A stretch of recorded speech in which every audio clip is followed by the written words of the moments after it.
Bismillahirrahmanirrahim. Assalamualaikum warahmatullahi wabarakatuh. Perkenalkan, nama saya Amar Bawas dari kelas 3 PAIC. Di sini saya akan menjawab pertanyaan ujian akhir semester mata kuliah sumber belajar pendidikan agama Islam berbasis multimedia. Langsung saja pertanyaan yang pertama, yaitu di sini saya memilih media pembelajaran PAI dengan metode video dan LKBD interaktif.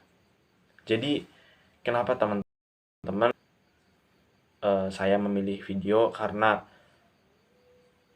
video itu mampu menampilkan gambar, bergerak, dan suara. Jadi itu mempunyai daya tarik sendiri untuk peserta didik, bagaimana peserta didik itu mampu menyerap pesan atau informasi dengan menggunakan lebih dari satu indera. Jadi dari penglihatan, dari pendengaran, itu merupakan hal yang mudah. Jadi mempunyai daya tarik sendiri, sehingga dalam pembelajaran melalui video itu mudah untuk dipahami oleh peserta didik. Itu yang pertama. Dan yang kedua, yaitu dengan LKBD. Cara penggunaan dalam mendidik sebagai sumber belajar PAI, yaitu dengan cara guru memberikan link berupa link untuk LKBD interaktif, di mana peserta didik itu untuk membuka link tersebut dan menjawab pertanyaan-pertanyaan yang sudah tersedia di link tersebut atau jadi bagaimana prosesnya? Yaitu yang pertama, sebagai seorang calon peserta didik, calon pendidik ya. Jadi sebelum melakukan LKBD interaktif ini, guru sedikit menjelaskan materi yang akan disampaikan dan materi yang akan dijawab oleh peserta didik. Itu merupakan sebagai acuan bagaimana peserta didik itu mampu seberapa paham gitu. Seberapa indikatornya, apakah nilainya bagus ataupun masih perlu diperbaiki gitu. Mungkin pertanyaan yang pertama begitu. Untuk pertanyaan kedua, di sini saya sudah membuat ya media pembelajaran flowchart. Di sini cara penggunaannya yaitu cara kerjanya yang pertama itu mulai berdoa, terus yang silabusnya, mungkin materi yang akan diajarkan itu seperti apa, mungkin subbabnya dulu kayak gitu.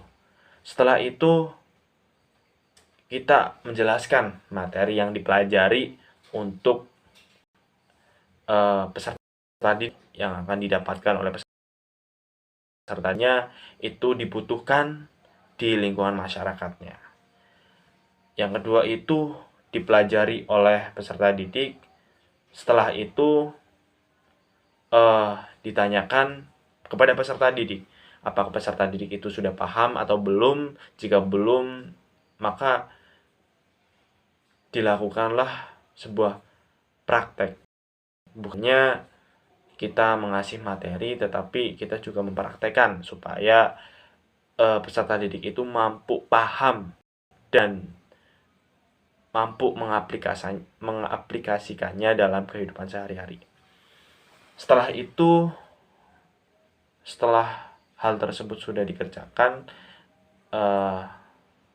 untuk fase yang terakhir yaitu uji kompetensi. Setelah itu apakah peserta didik itu udah paham atau belum. Setelah itu dikasih penilaian. Itu mungkin sedikit gambaran cara kerja dari flowchart gitu yang saya dapatkan. Untuk yang terakhir yaitu aplikasi Android yang dapat digunakan sebagai sumber belajar PAI. Di sini saya akan menjelaskan ada 3, teman-teman. Ada 3 yang saya temukan di aplikasi Play Store pastinya. Yang pertama yaitu ada Cerdas Cermat Islami, di mana aplikasi ini menggambarkan cerdas cermat pertanyaan-pertanyaan kayak gitu. Jadi keunggulan dalam materi ini yaitu peserta didik mampu memahami tentang hal-hal Islam, mengenai materi-materi Islam tentang fikih, akidah, mungkin tentang kalau di NU mungkin ke NU-an ataupun dan lain sebagainya kayak gitu. Ke Muhammadiyahan gitu. Jadi mungkin kekurangan dari cerdas cermat ini mungkin ini belum memakai materi ya. Jadi belum ada alasan. Jadi kan ini merupakan mengukur nilai pengetahuan peserta didik. Jadi kekurangannya itu peserta didik kalau semisal ada soal yang mungkin tidak terbayangkan, mungkin tidak bisa menjawab pertanyaan itu kayak gitu. Jadi keunggulannya ini melatih siswa untuk bisa berpikir cepat, melatih menambah menambah pengetahuan peserta didik pastinya kayak gitu. Itu game yang pertama.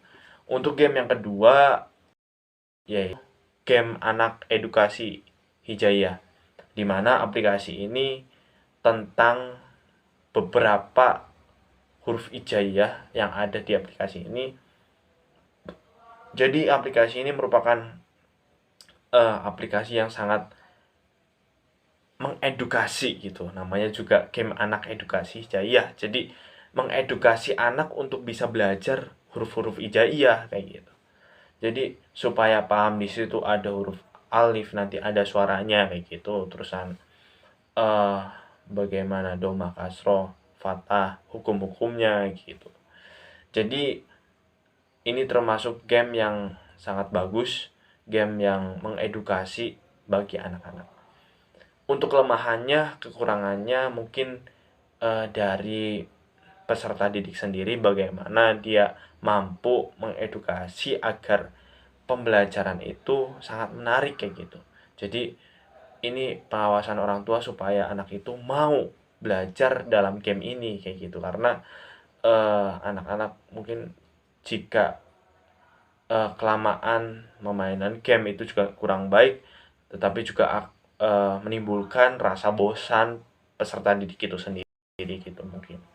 Untuk yang terakhir yaitu saya ambil game TTS Islami.